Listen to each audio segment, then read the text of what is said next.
Friends, welcome to TFC media planet leaf. ప్రపంచంలోని అన్ని దేశాల కంటే మన దేశంలోనే సంస్కృతి సాంప్రదాయాలకు పెద్దపీట వేస్తారు. కొన్ని వేల సంవత్సరాల ఆచార సంస్కృతులు కలిగిన మన దేశం అన్ని రంగాలలోనూ ఎంతో ముందు ఉందనే చెప్పాలి. ఇప్పుడు మనం చూస్తున్న ఆధునిక ప్రపంచం ఇంత ఆధునికత సాధించడానికి ఉపయోగపడ్డ విద్యలన్నింటినీ మన పూర్వీకులు ఎప్పుడో కనిపెట్టారు. మన పూర్వీకులైన ఎందరో మహాపురుషులు వారి ఆధ్యాత్మిక శక్తితో కొన్ని సిద్ధులను పొందగలిగారు. ఈ సిద్ధులు సాధించిన వ్యక్తులకు అతీంద్రియ శక్తులు ఉంటాయని మన వేదాలు చెబుతున్నాయి. అయితే ఈ సిద్ధులను సాధించడం అంత తేలిక కాదు. దానికి ఎంతో మనోబలం, కార్యసాధన శక్తి, నిత్య అభ్యసనం ఉండాలి. ఈ లక్షణాలు ఎక్కువగా మహాయోగులకు, ఋషులకు, పుణ్యపురుషులకు మాత్రమే ఉంటాయి. అందుకే ఈ విద్యలన్నీ వీరి సొంతం అయ్యాయి. ఈ వీడియోలో మన వేదాలు, పురాణాలలో చెప్పబడిన 9 రకాల సిద్ధుల గురించి, వాటి వల్ల కలిగే చర్యల గురించి చెప్పబోతున్నాను. మన పురాణాలలో 9 రకాల సిద్ధులు ఉన్నట్లు చెప్పాను కదా. వాటిలో మొదటి సిద్ధి పరకాయ ప్రవేశం. ఇది అత్యంత క్లిష్టమైన, చాలా సాధనతో కూడిన సిద్ధిగా మన వేదాలు చెబుతున్నాయి. ఈ సిద్ధి కలవారు తన శరీరంలోంచి ఆత్మను బయటకు తెచ్చి వేరొక మృత శరీరంలోకి ప్రవేశపెట్టగలరు. ఈ రకంగా చాలా మంది సాధువులు, ఋషులు క్షీణ దశకు వచ్చిన తమ శరీరాన్ని వదిలి యవ్వన దశలో ఆకస్మికంగా చనిపోయిన శరీరంలోకి వెళ్ళి కొన్ని వేల సంవత్సరాల పాటు బ్రతుకుతారని మన పురాణాలు చెబుతున్నాయి. ఇక రెండవ సిద్ధి హాది విద్య లేక అనూర్మిమత్వం. ఈ సిద్ధి గురించి చాలా పురాతన గ్రంథాలలో ఉంది. ఈ విద్య ఇప్పటికీ మన హిమాలయాలలో చాలామంది సాధువులు, ఋషులకు వచ్చు. ఈ సిద్ధి కలవారు నెలలు గడిచినా తిండి నీరు లేకుండా బ్రతకగలరు. ఈ సిద్ధి ద్వారా వారు ఎక్కువ రోజుల పాటు భగవంతుని ధ్యానంలో ఉండటానికి తోడ్పడుతుందని మన ఋషులు చెబుతున్నారు. మూడవ సిద్ధి కాది విద్య. ఈ విద్యకు పైన చెప్పిన హాది విద్యకు సంబంధం ఉంటుంది. ఈ విద్య తెలిసిన వారు ఎండ, చలి, వర్షం లాంటి ఎటువంటి పరిస్థితులలోనైనా మనగలరు. ఈ సిద్ధి ద్వారా వారి శరీర స్పర్శ జ్ఞానాన్ని త్యజించగలరు. దానివల్ల ఎంతటి శీతల ప్రదేశమైనా, మలమల మాడే ఎండలోనైనా వారి ఏకాగ్రత తప్పకుండా దైవధ్యానంలో ఉండగలరు.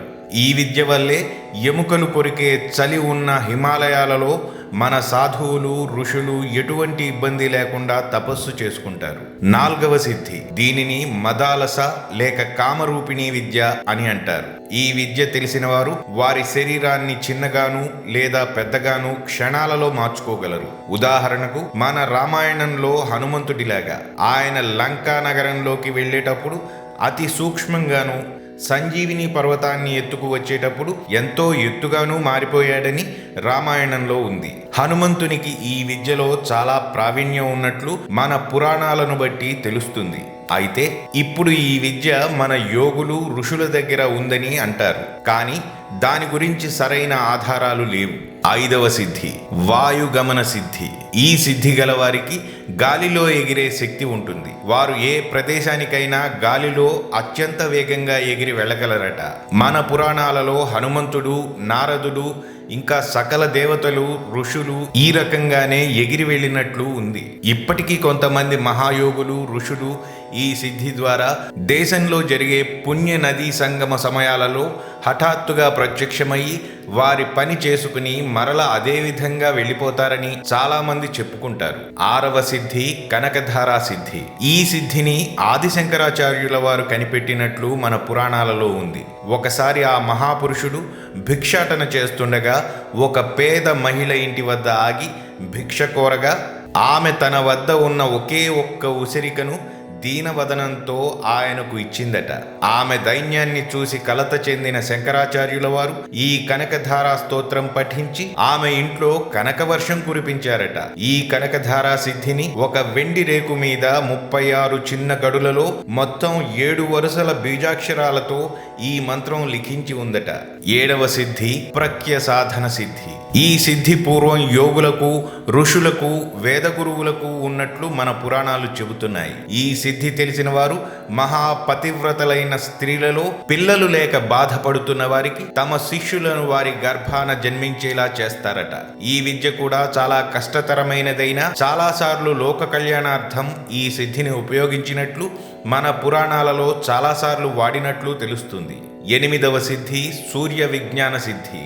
అతి పురాతనమైన ఈ సిద్ధి పూర్వం చాలా మంది యోగులు, సిద్ధులు, మహాపురుషులు ఉపయోగించినట్లు మన పురాణాలు, వేదాలలో ఉంది.